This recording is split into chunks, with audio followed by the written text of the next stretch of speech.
जय Hind news, जनतेच्या हितासाठी निर्भीड पत्रकारिता।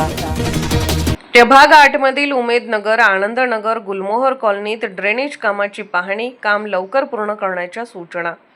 प्रभाग 8 मधील उमेदनगर, आनंदनगर आणि गुलमोहर कॉलनी परिसरात सुरू असलेल्या ड्रेनेज मेन लाईन व अंतर्गत ड्रेनेज लाईन टाकण्याच्या कामाची प्रत्यक्ष पाहणी करण्यात आली। या पाहणी दरम्यान कामाची गती वाढवून नागरिकांच्या अडचणी दूर करण्यासाठी काम लवकरात लवकर पूर्ण करण्याच्या सूचना संबंधित अधिकाऱ्यांना देण्यात आल्या। यावेळी नगरसेवक विष्णू अण्णासाहेब माने यांनी परिसरातील नागरिकांशी संवाद साधत त्यांच्या समस्या जाणून घेतल्या। ड्रेनेज व्यवस्थेमुळे पावसाळ्यात होणारी पाणी साचण्याची समस्या व स्वच्छतेचे प्रश्न कायमचे मार्गी लागतील असा विश्वास त्यांनी व्यक्त केला।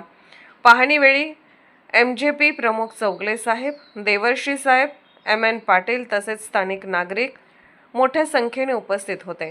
नागरिकांनीही काम वेळेत व दर्जेदार होण्याची अपेक्षा व्यक्त केली असून प्रशासनाने त्याची दखल घेत काम गतीने पूर्ण करण्याचे आश्वासन दिले।